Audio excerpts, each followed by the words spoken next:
Pero el 27 él dice que no va a ser así, que no, el Cristo no va a estar aquí, no va a estar allá, ni va a estar en un solo lugar, sino que el 27 dice, así como el relámpago que sale del oriente y se muestra al occidente, así también será la venida del Hijo del Hombre, porque donde quiera que estuviera el cuerpo muerto, allí se juntarán las águilas. Lo que Jesús quiere decir es que simplemente todo cae por su propio peso, es lo que quiere decir Jesús en el versículo 28. Y ahora Jesús dice, atención, e inmediatamente después de la tribulación de aquellos días. ¿A cuál tribulación Jesús se está refiriendo? A la supremacía papal, aquel periodo que terminó en 1798. Entonces, por eso dice ahí, el sol se oscurecerá. ¿Por qué? Porque la tribulación no terminó en el año 98, sino unos años antes, como en los años 50, 1750. El sol se oscurecerá. Eso ocurrió en 1780, y la luna no dará su resplandor, y las estrellas caerán del cielo, y las potencias de los cielos serán conmovidas. Esto ocurrió en el año 1833. Entonces aparecerá la señal del Hijo del Hombre en el cielo, y entonces lamentarán todas las tribus de la tierra, y verán al Hijo del Hombre viniendo sobre las nubes del cielo con poder y gran gloria. Es decir, que Jesucristo está colocando la última señal cósmica, según este versículo 29, la está colocando en 1833. Es lo que dice ahí, y las potencias de los cielos serán conmovidas. E inmediatamente en el versículo 30, él pasa a hablar específicamente del evento de lo que nosotros hoy llamamos la segunda venida de Cristo. Aquí es entonces donde entra a relucir el libro de Lucas. Entonces, yo les voy a pedir que vayamos un momento a Lucas. Ya vamos a regresar a Mateo otra vez. Ya regresaremos en unos segundos, pero vayamos a Lucas un momento. Lucas, el capítulo 21.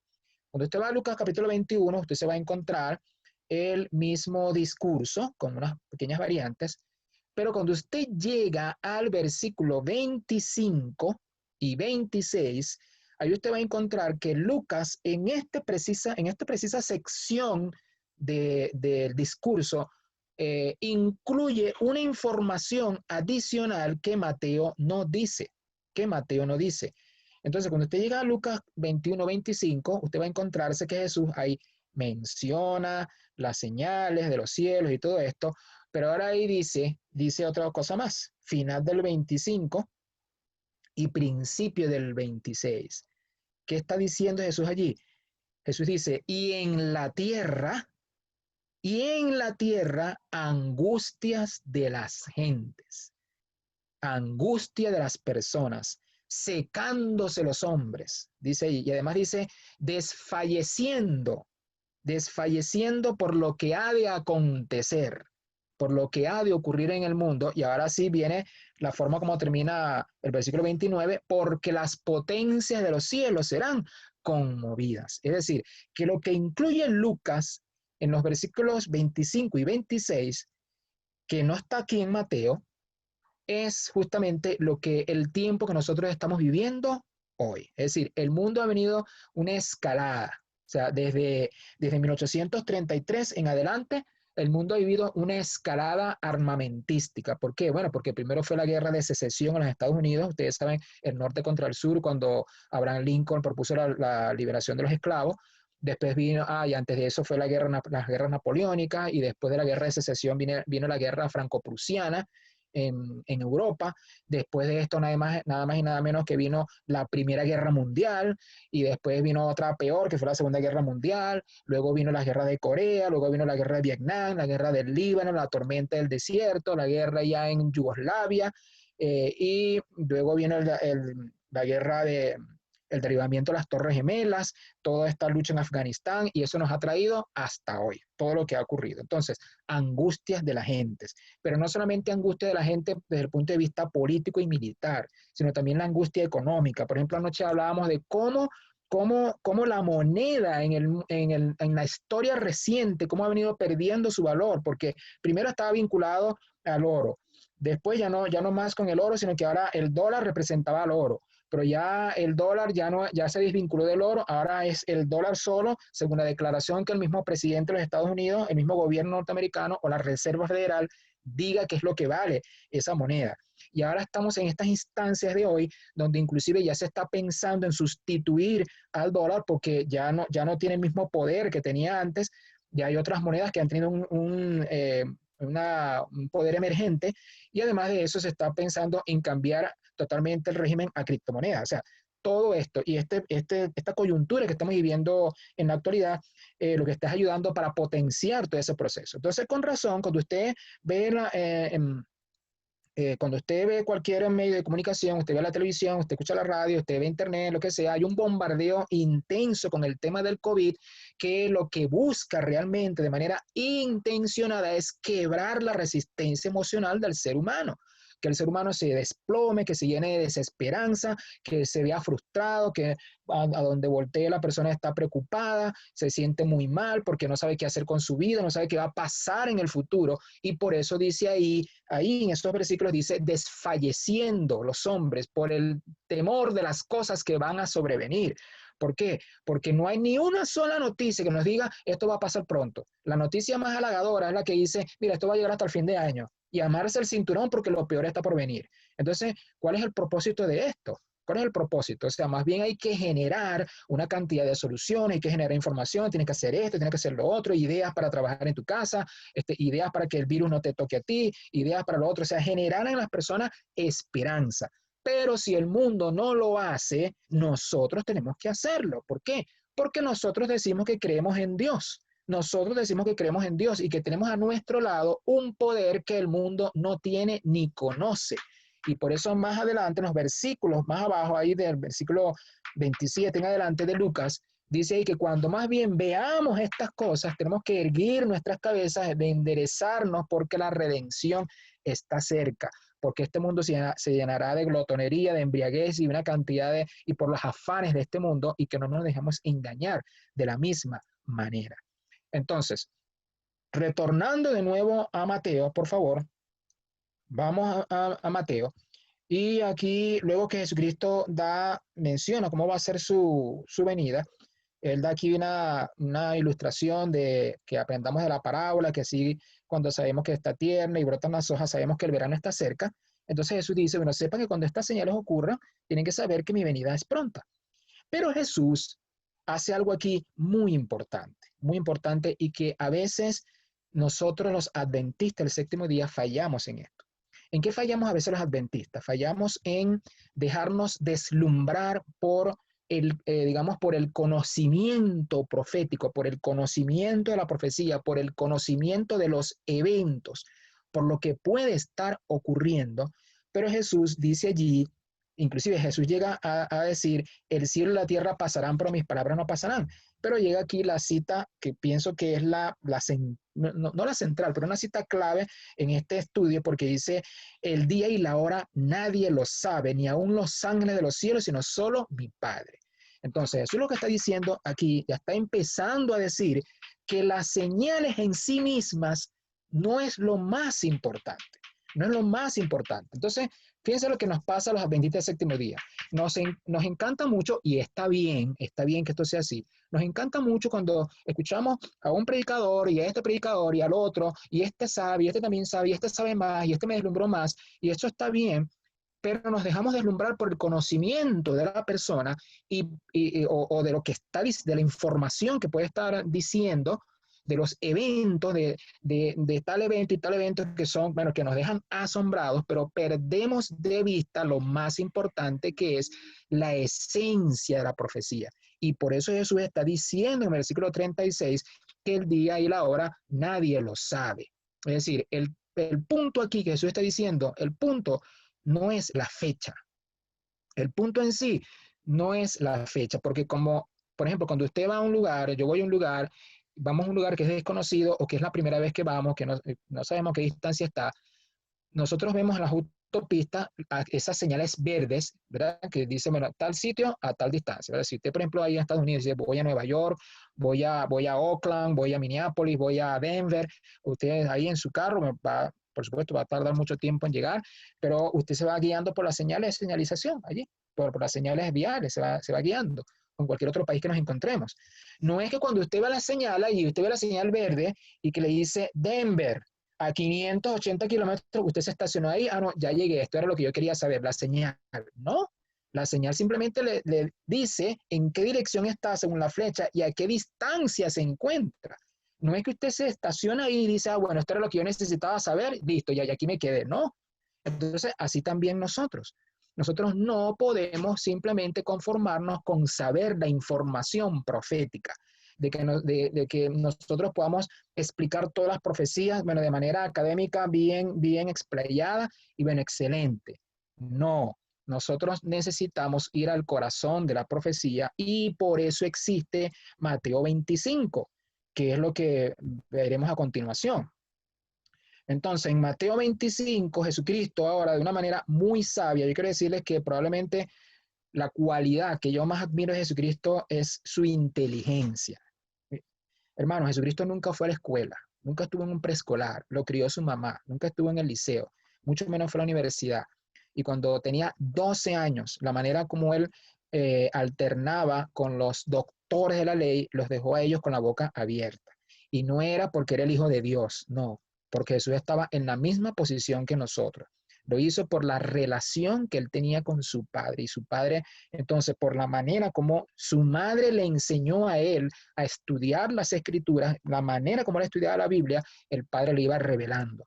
Entonces Jesucristo, con esa sabiduría, Jesucristo lo que utiliza aquí son 3 parábolas, no las voy a explicar las 3 en detalle, por supuesto, no tenemos el tiempo para eso, pero 3 parábolas, 3 historias, 3 fábulas para explicarle a ellos el corazón de la profecía, el corazón. La primera, entonces, nosotros sabemos la gran y famosa parábola de las 10 vírgenes. ¿Por qué 10 vírgenes? ¿Por qué 10 vírgenes? ¿Por qué así? Porque el mismo conflicto de los siglos, cuando la sierva del Señor está explicando el juicio investigador, ella dice allí que nosotros, aquí los creyentes, los cristianos, el remanente, nosotros somos los invitados, nosotros no somos la esposa. La esposa es la nueva Jerusalén. Por eso usted la ve ahí que dice Apocalipsis 21 que desciende ataviada del cielo como una esposa dispuesta para su marido. Bueno, es la nueva Jerusalén, es la esposa y nosotros somos los invitados. Por eso dice ahí vírgenes.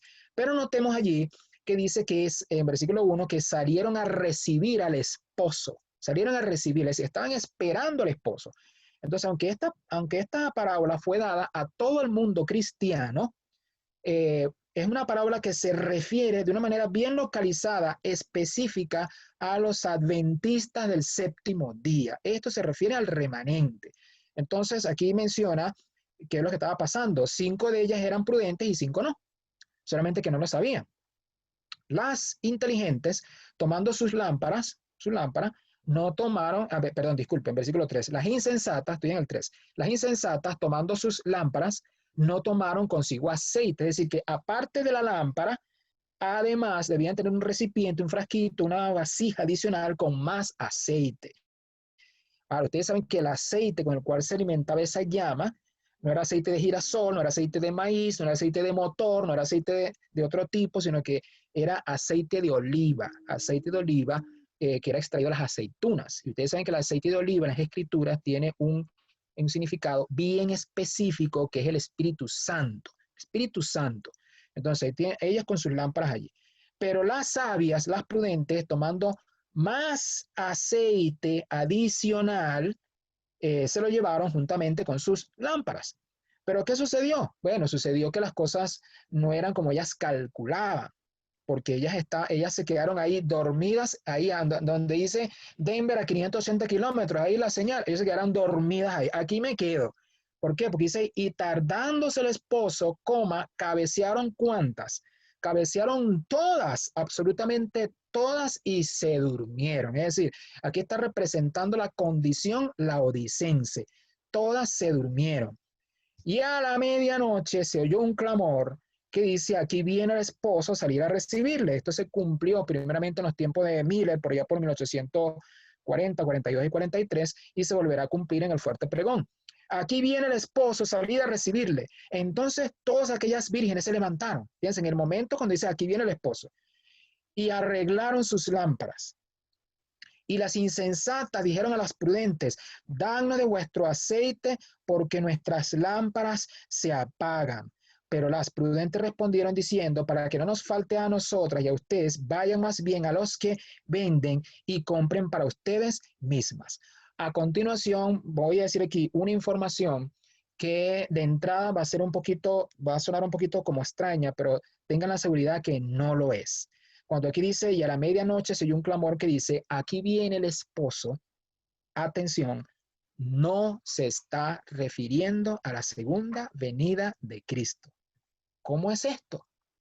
¿Cómo puede ser esto posible? No lo fue en el tiempo de Miller, porque el esposo, Cristo no vino, y tampoco ocurre aquí. Le voy a decir por qué. Porque el versículo 10 dice que mientras ellas iban a comprar y vino el esposo, las que estaban preparadas entraron con él a las bodas. Ah, pero ¿qué importa esto? ¿Por qué esta palabra aquí es tan importante, esta palabra bodas? ¿Por qué? Porque si usted va al libro de Lucas, el capítulo 12, va al capítulo 12 y estudia ahí del versículo 30 en adelante, usted se va a encontrar allí cuando Jesús dice, bienaventurados seréis cuando su Señor regrese de las bodas. Regrese de las bodas. Es decir, que cuando Jesús venga a la tierra, Jesús viene de las bodas. Sí, entonces quiere decir que las bodas ocurrieron antes de su venida. Y es lo mismo a lo que Elena de White se refiere cuando ella dice que nosotros somos los invitados. Las bodas son el juicio investigador. Nosotros somos los invitados. Hay una que es la esposa. Y cuando terminen las bodas es que Él vendrá.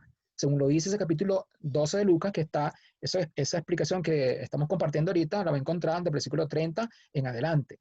Entonces, si esto es así, entonces, ¿a qué se está refiriendo esta parábola? ¿Qué significa entonces la venida del esposo? ¿Qué significa todo este asunto? ¿Por qué esto es tan importante analizarlo? Porque el énfasis que está dando esta parábola no es, no es en que si las muchachas estaban despiertas o no. Tampoco es el vestido que tenían, el vestido de bodas. No es tampoco a qué hora se incorporaron al cortejo, como la parábola de los labradores. No, nada de eso. El punto focal de esta parábola es el aceite. Y el aceite es símbolo del Espíritu Santo. Así que cuando aquí dice, aquí viene el esposo, se está refiriendo es a la venida del Consolador, la venida del Espíritu Santo. ¿Por qué? Porque aquí hay un clamor de medianoche que técnicamente en términos proféticos nosotros lo hemos definido como el fuerte pregón, es este clamor que está aquí. Es este clamor, el mismo clamor que dice, salid de ella, pueblo mío, que está en Apocalipsis 18:4. Pero para que haya ese clamor, debe haber una condición previa. Y la condición previa es el aceite, es el Espíritu Santo. De tal manera que el versículo 6 se está refiriendo a la venida del Consolador, a un evento que no es otro, sino que la venida del Espíritu Santo en la manifestación de la lluvia tardía del Espíritu Santo. Entonces, por eso las chicas que no lo tenían, por eso en el versículo 8, ellas dicen, danos del aceite porque nuestras lámparas se apagan. Claro, se apagan porque no cultivaron su vida espiritual durante el periodo de lluvia temprana. Y es entonces cuando en el versículo 10 dice que mientras ellas iban a comprar, lógicamente en Jerusalén no habían almacenes 24 horas en esa época, no pudieron encontrar. Mientras tanto, vino el esposo, vino el Espíritu Santo. Recuerden que el Espíritu Santo se llama Consolador porque cumple el mismo papel de Cristo, la presencia de Cristo, no solamente al lado, sino dentro de la persona. Y las que estaban preparadas, que hicieron esa labor de preparación en la lluvia temprana, entraron con él a las bodas. Vino la lluvia tardía, estaban preparadas y se cerró la puerta. ¿Qué está diciendo ahí la Biblia? Que para el remanente, no para el mundo entero, para el remanente se cierra la puerta con la venida del Espíritu Santo. Así que amigos, es una mentira, es una falacia el que nos han dicho hasta ahora que no exactamente sí, que nos han dicho hasta ahora, no, es una cierta matriz de opinión que se ha generado en algunos círculos de nuestras filas, y es que tenemos que prepararnos cuando venga la ley dominical. No, amigos, no, es un engaño. Cuando venga la ley dominical es porque ya el tiempo se acabó hace rato y la gente no lo sabía. Igualito como ocurrió cuando en los días de Noé, que vino el ángel y cerró la puerta. El libro Patriarca y Profeta dice que la gente vio cuando vio como un relámpago que cerró la puerta, pero era un ángel, y entonces cerró la puerta al arca y bueno, y no pasó nada, pero a los 7 días vino el aguacero. O sea, la gente vio todo lo que había ocurrido, pero ni se imaginaba, pues así igual es esto. Cuando venga la ley dominical es porque ya hace rato la puerta del arca está cerrada y usted y yo no lo sabíamos, pero en esta mañana ya usted lo está sabiendo. Entonces después vinieron las otras vírgenes diciendo, Señor, Señor, ábrenos. Mas él respondiendo les dijo, de cierto les digo que no las conozco. Entonces, noten ustedes que ahora aquí, este versículo, Mateo 25:12, personalmente yo considero que entre los dos capítulos, Mateo 24 y 25, es el versículo principal de todo el discurso. Es decir, que de lo que se trata aquí, de lo que se trata, más allá de entender las señales, más allá de saber qué es lo que está ocurriendo, lo verdaderamente importante es conocer a Cristo en una relación íntima. Por eso Pablo decía, mi Señor, por el amor del cual lo he perdido todo y lo tengo por pérdida, con tal de ganar a Cristo. Entonces, por eso en versículo 13 dice ahí, velad pues porque no sabéis el día ni la hora en que el Hijo del Hombre ha de venir. Claro, es una cita donde Jesús ahora recoge tanto el símbolo de la venida del Espíritu Santo como la de él mismo, refiriéndose a que el que va a tener éxito en este asunto de encontrarse con Cristo cara a cara es el que haya recibido previamente el Espíritu Santo. Ahora, esta primera parábola debe capacitar o capacitaría al creyente para cumplir las otras dos, porque la siguiente es la parábola de los talentos y la otra es la parábola de las ovejas y los cabritos. La de los talentos lo que se trata simplemente es de que la persona entregue sus talentos a Cristo, que el servicio.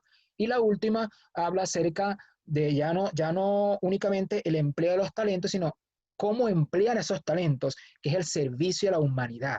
Por eso dice ahí del versículo 31 en adelante, que es la última parábola, cuando aquella persona dice, pero Señor, ¿cuándo?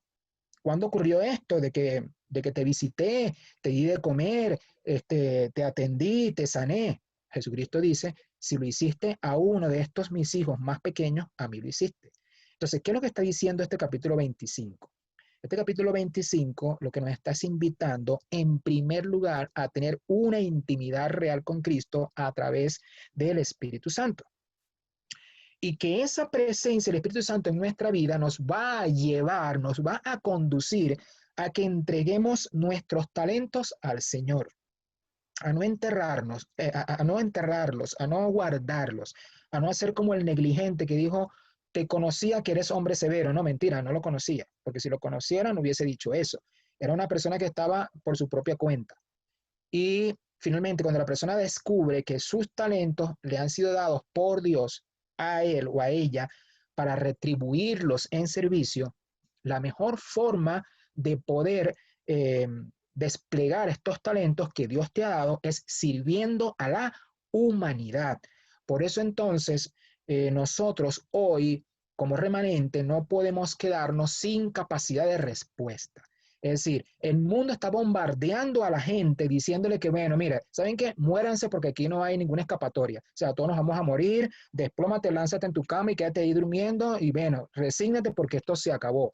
Mientras en los medios de comunicación y un gran sector de la humanidad está empeñado en ese lenguaje, nosotros no, porque nosotros somos el pueblo de la esperanza, esperanza de que esto no es el todo, de que hay un más allá, de que hay un futuro mejor, un reino mejor que está en las manos de Dios y que nosotros esperamos por ese futuro mejor.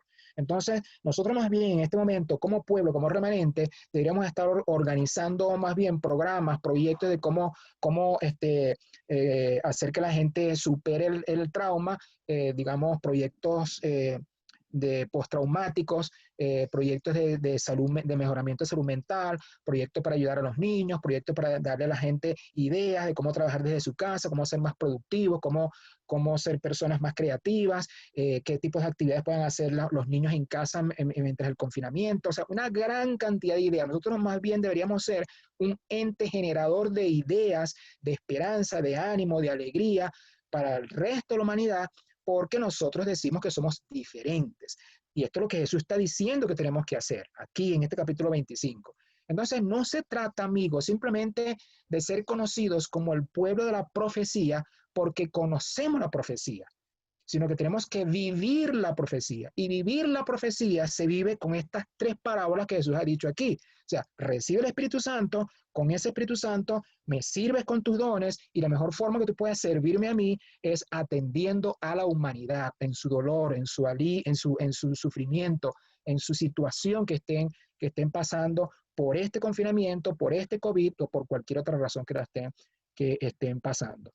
Entonces, queridos hermanos y amigos, por eso el tema de hoy se llama así, el tema de hoy se titula Viviendo la Profecía, por eso tiene ese título. ¿Y por qué yo había dicho hace unos minutos atrás que íbamos a terminar con Mateo 24:14? Bueno, porque ahí dice claramente el escritor, Mateo dice ahí, y será predicado este evangelio para testimonio. O sea, ¿cuál es la mejor forma? ¿Cuál es la mejor forma que se puede testificar? No es solamente anunciando la palabra, no es solamente anunciándola.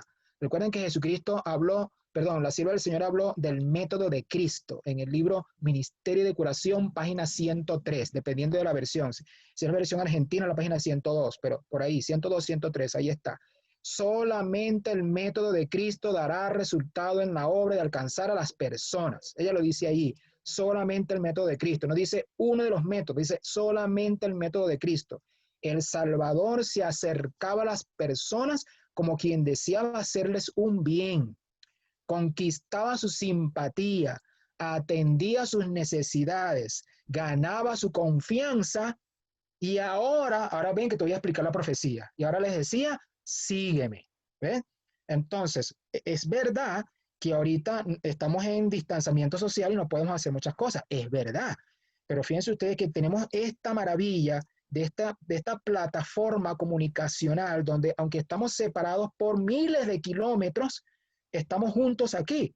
Es decir, nosotros podemos utilizar esta herramienta, podemos utilizar Zoom, Webex, Meet, Facebook Live, podemos utilizar YouTube, es decir, podemos utilizar una gran cantidad de herramientas tecnológicas que Dios nos ha permitido para poder llegar a las masas, Yo tengo una idea en mi mente.